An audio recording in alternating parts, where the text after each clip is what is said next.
Assalamualaikum warahmatullahi wabarakatuh. Selamat berjumpa kembali anak-anakku yang soleh dan soleha. Bagaimana kabar kalian hari ini? Semoga tetap fit dan sehat ya, dan tetap semangat dalam belajar. Mari kita awali kegiatan pada pagi hari ini. Semoga Allah senantiasa memberikan kita kesehatan dan keafiatan kepada kita semua. Oh iya, yang belum subscribe, segera subscribe ya, dan bantu channel ini agar lebih berkembang ya. Terima kasih. Sebelum kita mulai pembelajaran ini, mari kita berdoa terlebih dahulu. Berdoa dimulai.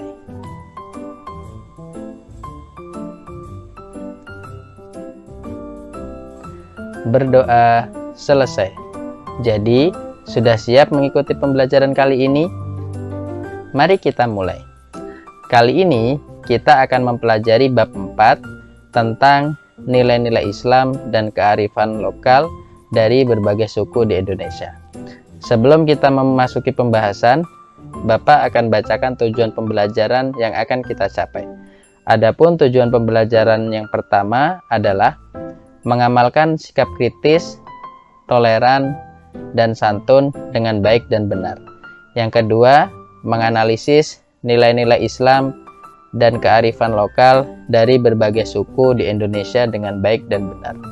Yang ketiga, mengklasifikasikan nilai-nilai Islam dan kearifan lokal dari berbagai suku di Indonesia dengan baik dan benar. Baik, anak-anakku yang soleh dan soleha, mari kita masuk dalam pembahasan.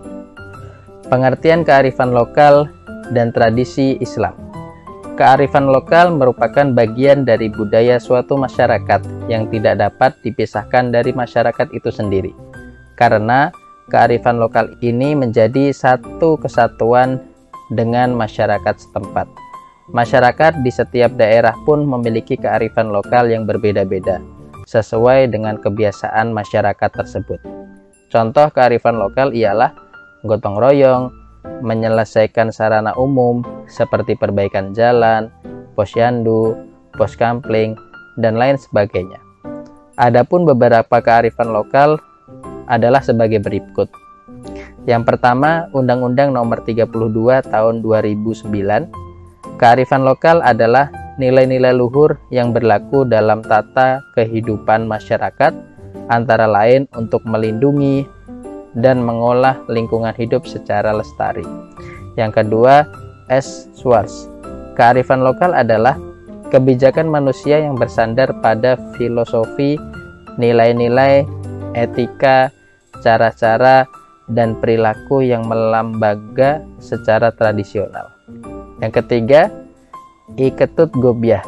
Kearifan lokal adalah kebenaran yang telah mentradisi atau ajek dalam suatu daerah. Kearifan lokal merupakan perpaduan antara nilai-nilai suci firman Tuhan dan berbagai nilai yang ada.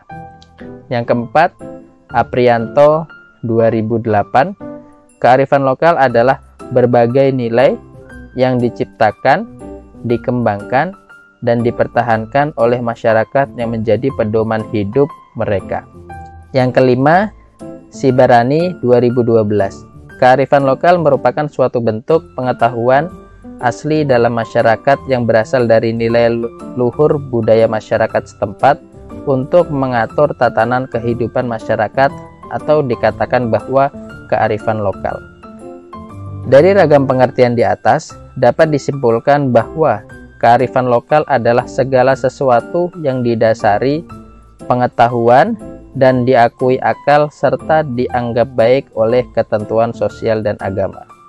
Sedangkan yang dimaksud dengan tradisi Islam adalah keseluruhan sistem yang meliputi ide, gagasan, moral, dan pengetahuan yang di dalamnya terdapat nilai-nilai Islam.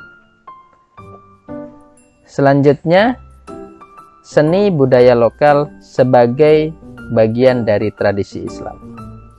Dalam sejarah kebudayaan Islam di Nusantara, seni budaya lokal kemudian mendapatkan sentuhan nilai-nilai Islam yang dapat dilakukan dari bentuk bangunan dan kesenian sebagai berikut.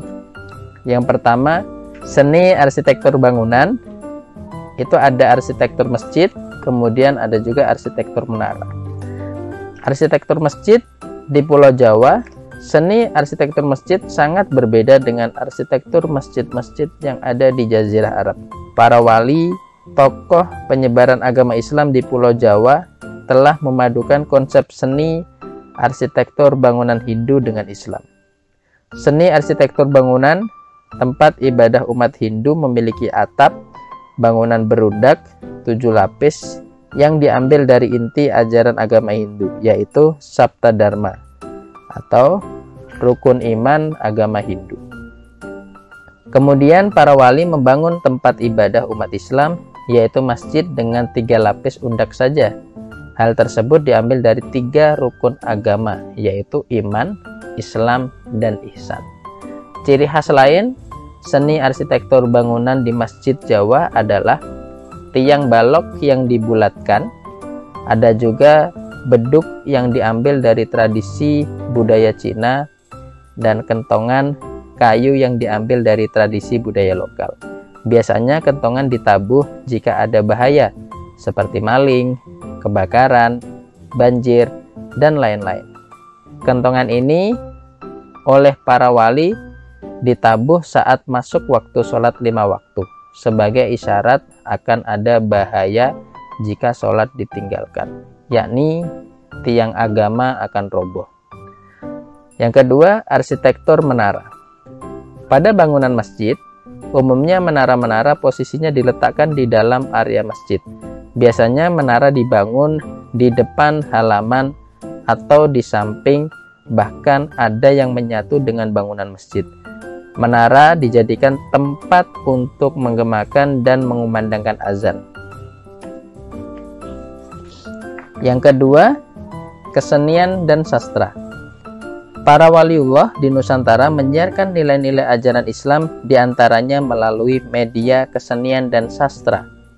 Karena Nusantara sangat kaya dengan karya seni lokal. Kemudian para waliullah memberikan sentuhan nilai-nilai ajaran Islam sehingga terwujud tradisi Islam antara lain sebagai berikut. Wayang kulit. Masyarakat Nusantara atau Jawa khususnya sangat menggemari pagelaran wayang kulit. Wayang kulit biasanya digelar semalam suntuk sebagai hiburan massal masyarakat.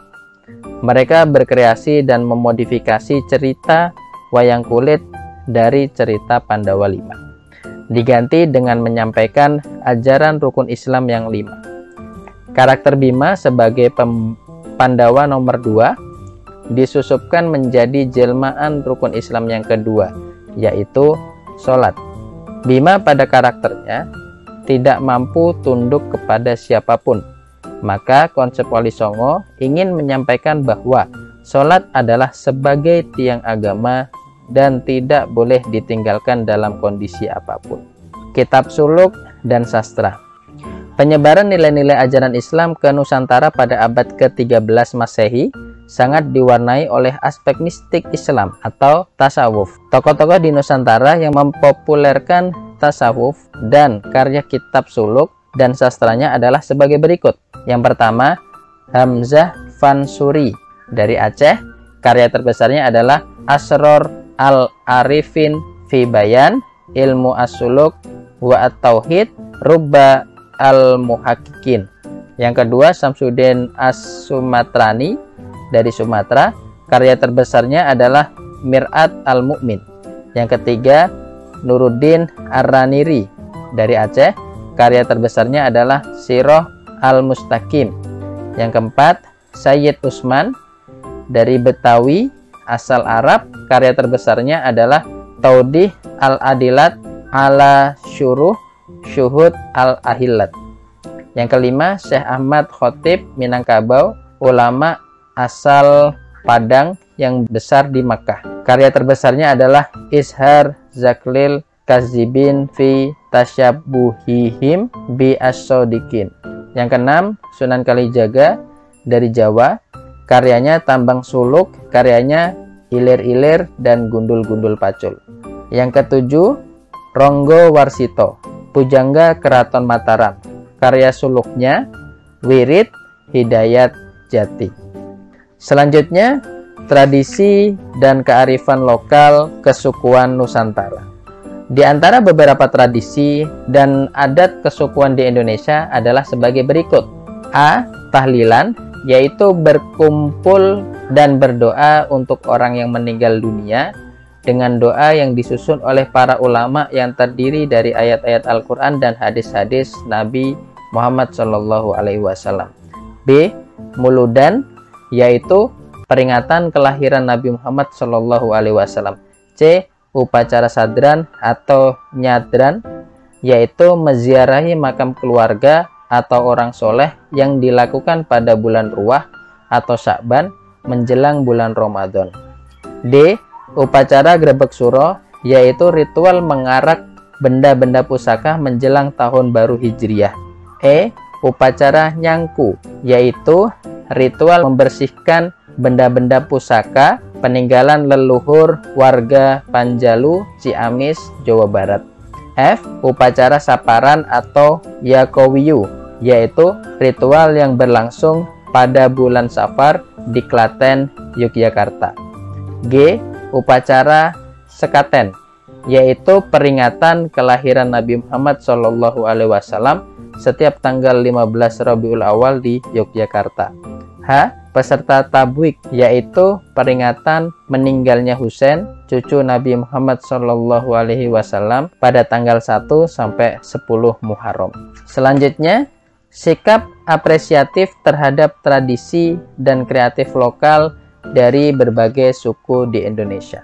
Sikap apresiatif terhadap tradisi dan kearifan lokal di Indonesia adalah sebagai berikut. A. Menjaga tradisi sesuai ajaran Islam. B. Tidak larut dalam kemusyrikan. Jika ada pertanyaan, tulis di kolom komentar dengan menyebutkan nama dan kelas ya.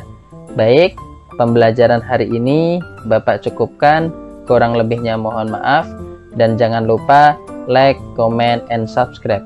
Wassalamualaikum warahmatullahi wabarakatuh.